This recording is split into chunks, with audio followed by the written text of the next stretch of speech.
Hi there, fellow entrepreneur. We've now come to the point where we will cover the final key ingredient in a strategy, the actions.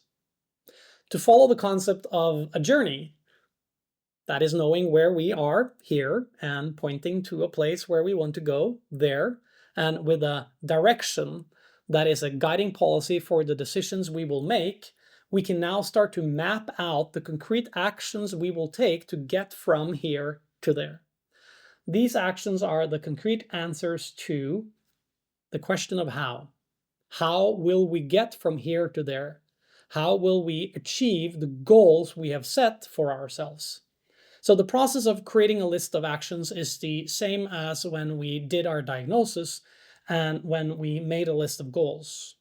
We should involve everyone to the extent possible. There are multiple reasons for this, but if you want to ensure your actions are coherent with your diagnosis, your goals, and that they are inside the rules of your guiding policy and that they will be considered actionable by the people who will perform the actions, you should use the collective power of your team to make the list. If you have a big team or you have a big list of goals and they are somehow separate in their assumed execution, you may choose to do this with the specific teams involved, but I highly recommend you involve everyone to ensure alignment. So if you choose to segregate, you should absolutely ensure the goals and the actions you end up with are presented and shared with everyone so that you benefit from the interplay and collaborative nature of the whole organization. Goals and their actions will more often than not impact each other, and you may get double the effect from actions that are aligned. Subtle ways of getting shit done may accelerate or slow down the actions of others. So when I get to this stage of the strategy work, I do the following. On the top of the whiteboard or the wall, physical or digital, using sticky notes, I put up the goals that we've selected to focus on, from left to right, starting with the most important one. Each goal has its own section below it with empty space, inviting us to come up with actions. And at the bottom of each section, we summarize our starting point, where we are today relative to the goal. On top of the board, I put up our direction, the guiding policy. The task at hand is to map out the concrete, coherent actions we will have to do in order to bring us from here to there, from our current situation to the stated goal.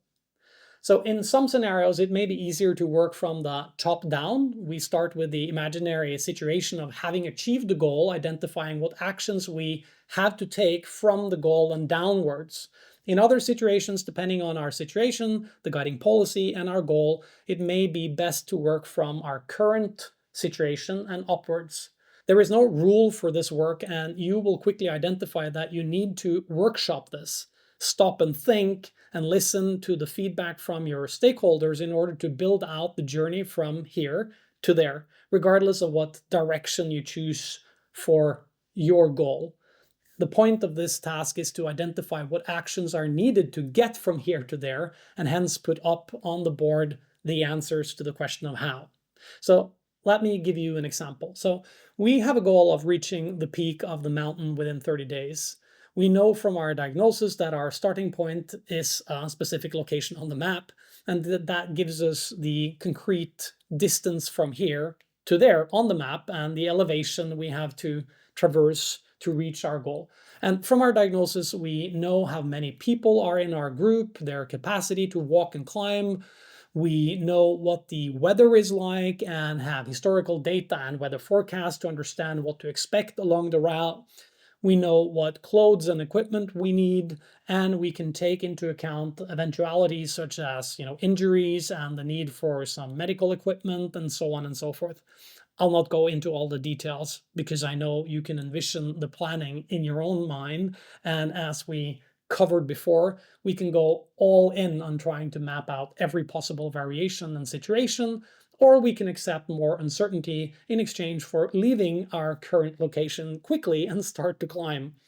So depending on your situation, the decision is yours how you want to do this. but we will put up our concrete decisions, the actions we will take on the board, and when we look at it together, it will become obvious what actions need to be taken in what order, as one thing leads or unlocks the next one. So we need to buy some clothes, equipment, and food. We need to agree on when we will leave, who will carry what, an example of who will do what on our journey. We will have to set certain sub-goals, or as I like to call them, milestones, that we need to pass in order to be on track for our goals, since it's specific and time constrained. If we have unfair advantages, such as access to a car for certain parts of our journey, will we use it? Does it have room for all of us, or will some be walking while others will be driving? Do we hire some help, like a Sherpa, to carry some of our stuff? Think of this as a consultant. Or do we need to actually hire new talent to our own team before we can even leave the cabin? All of these considerations lead us to identify the concrete, coherent actions we need to take in order to map out a path from here to there. And that is a strategy, as each of these actions is the concrete answer to how we will get from here to there. As a whole, the list of actions is the answer to how you will achieve the goal you have defined. This becomes a natural list of obvious actions required that your whole team will understand and adhere to in order to achieve the goal you have set collectively. Such actions will also bring forth and require you to address the resources needed to make it into reality, because it will become obvious during this strategy work that you can't do something specific with the resources you have today. So one of your action needs to specifically solve that problem. This is where you would typically have to staff up to make your goal reality. A concrete action would therefore be to hire new full-time employees, or hire consultants, or outsource the task. So equally, if you have enough people to do the task, you may require something else to change to supply the raw materials to your planned actions. So let's say you've decided to make 500 sales calls, and because you only have one salesperson, you need to hire more sales capacity. When that has been solved, you can't make 500 sales calls if you don't have leads to call. So you need to buy more leads lists. Again, this is a concrete action that must be performed, and all of this becomes obvious when you map it out like this. So one thing leads to another, and collectively mapping this out helps you build the correct and necessary list of actions for you to get from here to there. From these actions, you can likely see the benefit of open and collaborative work, as the resources you apply somewhere in your journey might benefit another list of actions for other goals. Such interplay may become an unfair advantage for your business, identified from your strategy work and the actions you have decided to take.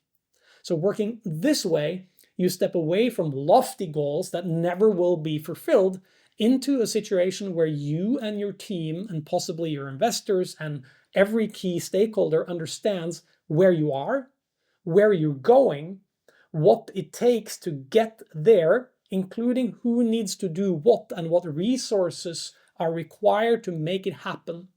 In that situation, you shift from being an uncoordinated group of people with a naive ambition to change the world to become a mean, coordinated, and well-oiled machine that in a coherent way can execute your strategy to maximize your chances of success.